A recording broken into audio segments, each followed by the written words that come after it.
Hey everyone, it's Terrence here with fishnetproductions.com. Got another video for you today on an extremely powerful and valuable technique to help you get your mixes at least 30 to 40% better in a whole lot less time. So let's jump right in. Now, as I stated, this technique, in which I call the mirror technique, is a very powerful technique to help you get your mixes sounding a whole lot better.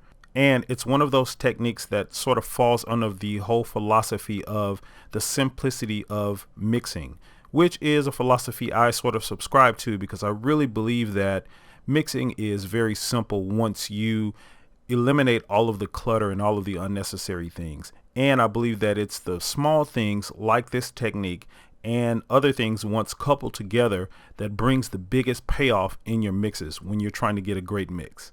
So in trying to understand this technique, think about this analogy. Guys, when you go to the barber shop, or if you shave your own face, or if you shave your own head, you cut your own hair, whatever, what is the one thing that you use to make sure that your hair or your face is the way you want it after it's cut? That one thing is a mirror. And why is it that a mirror is so valuable in those situations? Well, you already have a clear-cut picture of what your face or what your hair looks like in your mind because you've seen it, you've become accustomed to it before you've gotten it cut. And you have a clear picture in your mind of how you want your hair to be once that haircut is finished or once that shave is finished. Now, the same thing applies with women when they're putting on makeup. What is the one thing that they use to make sure that their face looks the way that they want it to look? That one thing is a mirror, because again, that mirror gives them very valuable and powerful feedback to let them know what it is they're trying to get for their face versus where their face was. Now, how does this apply to mixing? Well, what we're going to do with this technique is we're going to take our original raw track, unedited. When I say unedited, I mean with no plugins, nothing like that. We're going to take that raw track and we're just going to simply bounce it down as a lossless file of some sort, like a WAV file, and import it back into our tracks and use it as a reference file. Very simple thing to do, but a lot of people don't use this technique. And it's one of those things that if you do use, again, it will give you so much valuable feedback. And I'm going to show you how.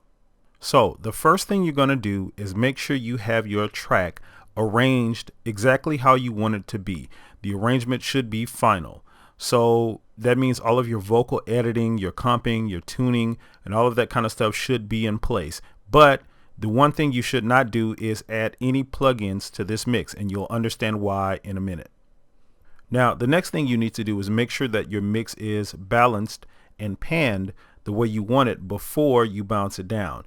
Now, all you're going to do again is just use the faders and your pan knobs to simply pan the instruments around and get the relative volumes situated in a static manner in which you can bounce this mix down again. You're not looking for perfection here. It's not going to be perfect in most cases, but you do want to have just a solid static mix going on, that if you just, the only things you had to use were volume and pan, that this would be the way the mix would sound. And that's simply it for the arrangement of your track. Now I'm going to show you this. If you guys are just so happen to be using Cubase, let me show you how this works in here. The first thing you're going to do is go up to the file menu, go down to export, go to audio mixdown, and what you're going to do is name the track whatever you want to name it. I'm going to name it mirror here, and you're going to bounce it down to some sort of lossless file. So I'm going to change this to WAV file. You're going to use the same sample rate and bit depth that your track is already at. Make sure you're doing that. Make sure you're not changing the sample rate and the bit depth. And in Cubase, we have this function here to audio track. And what this is going to do is once the track finishes bouncing down to wherever it's going to bounce down to, it'll automatically do an import into this project as a file. So again, now here's a trick that you can do as well. You can do two of these tracks. If you guys like to mix in mono, which again, I'm a fan of mixing in mono quite a bit. So you can do both of these. You can bounce down a mono mix, and you can bounce it on just a regular stereo mix. For the purposes of this video, I'm just going to do a stereo mix, so I'm not going to worry about that. But in most cases, I would do both. That way I can have a solid reference with a mono mix and a stereo mix. So again, just simply once you get all of this done, you want to get all of your settings here the way you want them, and then export the track, and you'll see here it's going to export back into the project.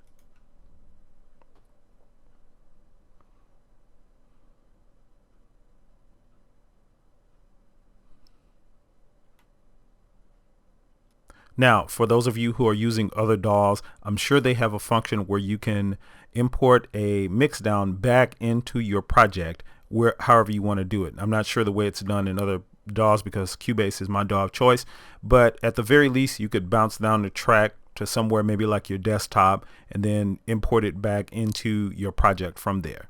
So anyway, what we have here is the Mixdown. What I'm going to do is drag this track all the way to the top so I can see it at the top of my mix. So here's my Mixdown of the track. Now, as you see, this here is just a Mixdown of this entire mix. Now, what is this going to allow me to do?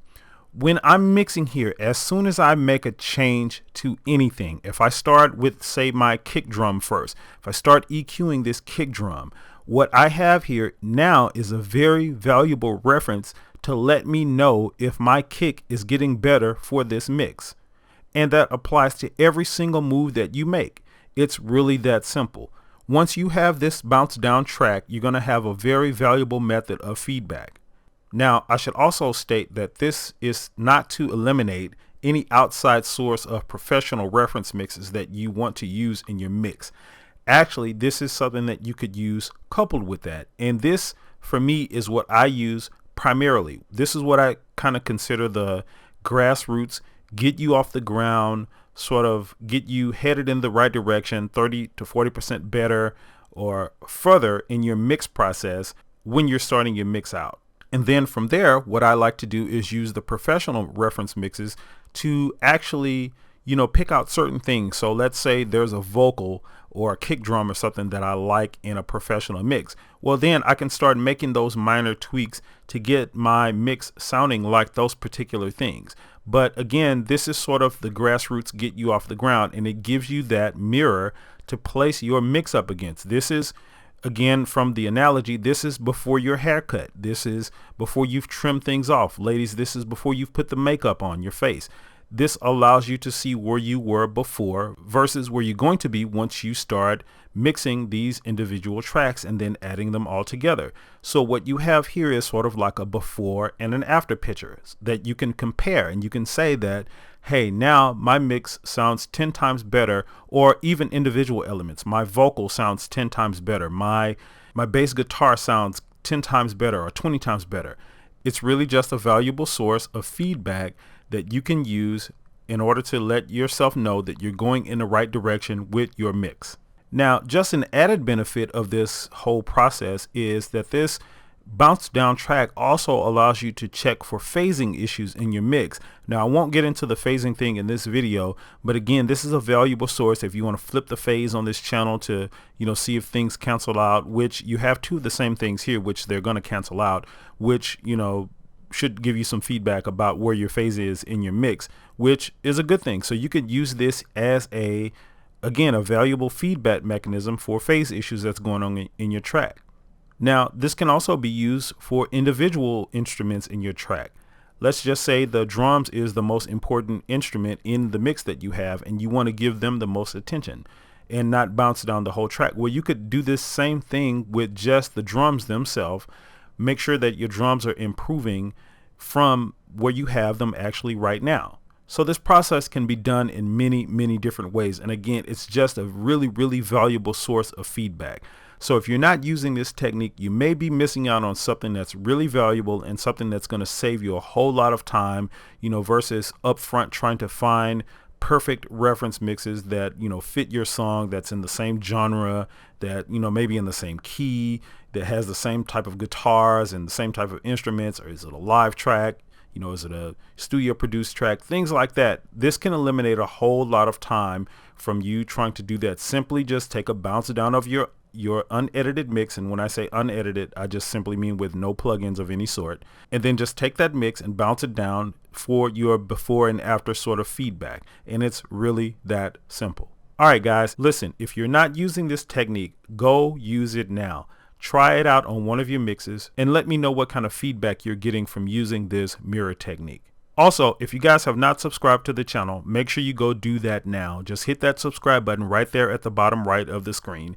I have some really cool content planned for you guys in the very near future, and I don't want you to miss out on it. Plus, there's already some valuable content already on the channel. So again, make sure you hit that subscribe button, and I'll see you guys in the next video.